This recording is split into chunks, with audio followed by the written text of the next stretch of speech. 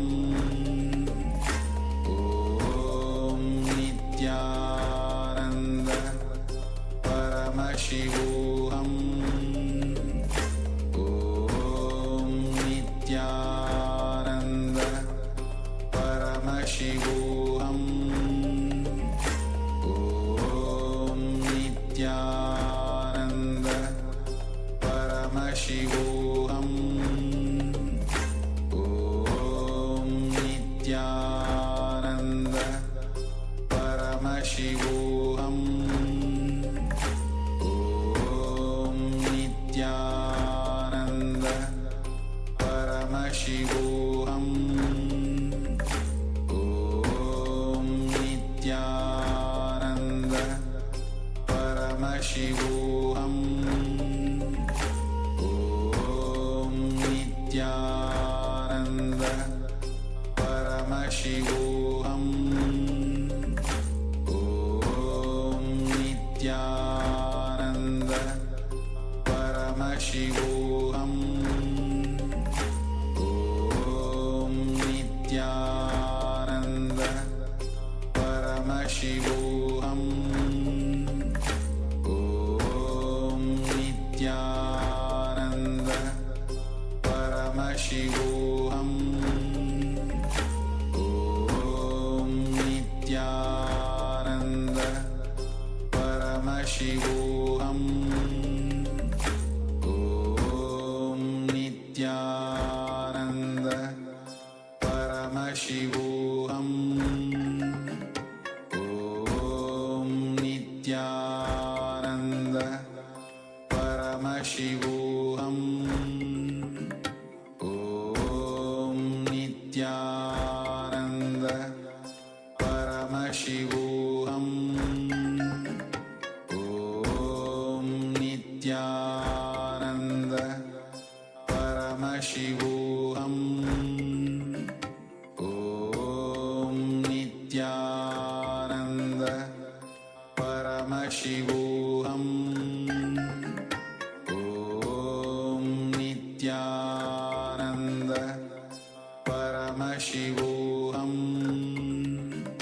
Om Nityananda Paramashivoham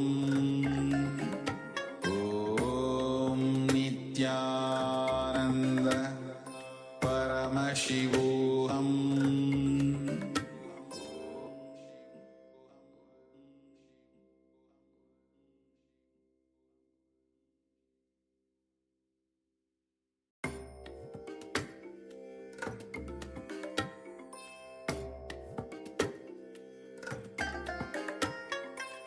I bless you all. Let you all open all your three eyes and manifest. Yes, Nityananda everyone.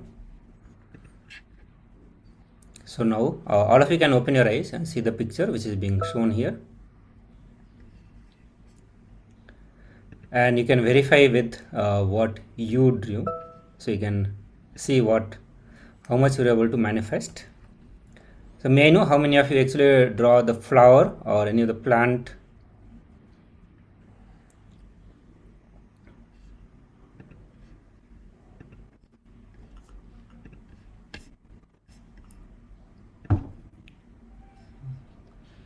Nitya Lingodvanaya, please you can remove your blindfold now. Yes, and see the picture which is being shown and verify with what you have actually drawn on your paper.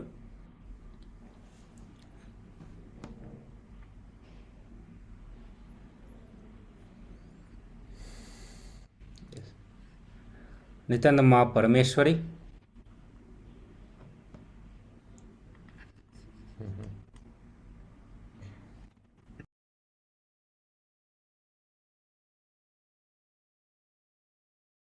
Yes. So now we'll have the another round of this power manifestation. I request all of you to actually share the result of your power manifestation, and we are going to have one more round of power manifestation for the same thing. So please let's get ready for that, and we are going to do the same, but we will be projecting a different picture this time.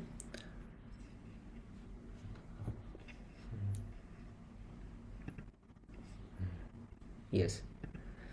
So I request all of you to close your eyes, put the blindfold.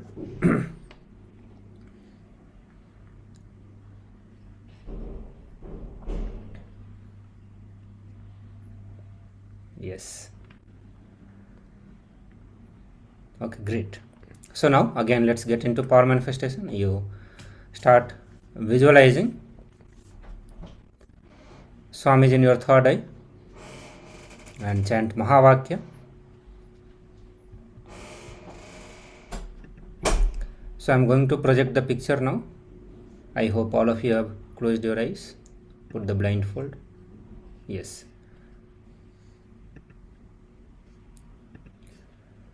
So please be in the restful awareness. Continuously keep dropping all your emotions, all the feelings, all the thoughts that are coming, and be in oneness with Swamiji. Visualize Swamiji in your third eye. Pray to him to show the picture which is being presented on the screen. And whatever he is showing, just go on drawing on your paper. So continuously keep drawing and continuously practice active surrender.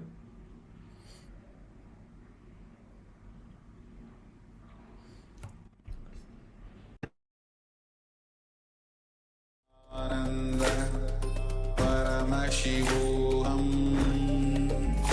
Om Nityananda Paramashivoham Om Nityananda Paramashivoham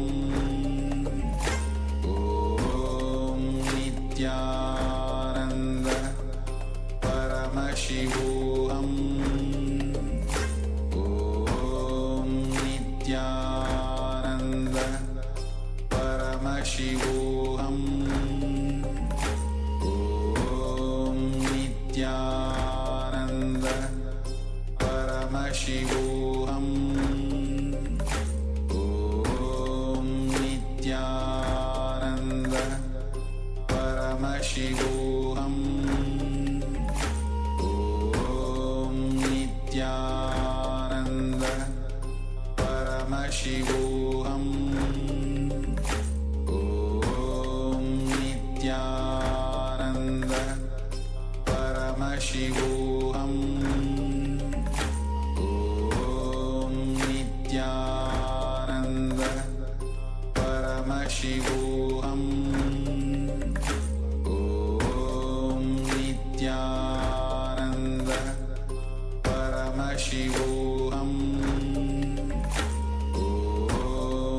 Nityananda Paramashivoham Om Nityananda Paramashivoham Om Nityananda Paramashivoham Om Nityananda Paramashivoham Om Nityananda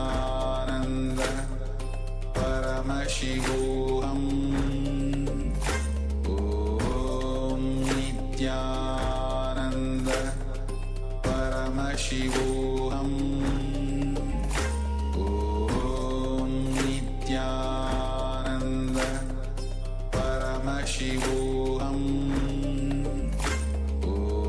Om Nityananda Paramashivoham Om Nityananda Paramashivoham Om Nityananda Paramashivoham Om Nityananda Paramashivoham Om Nityananda Paramashivoham Om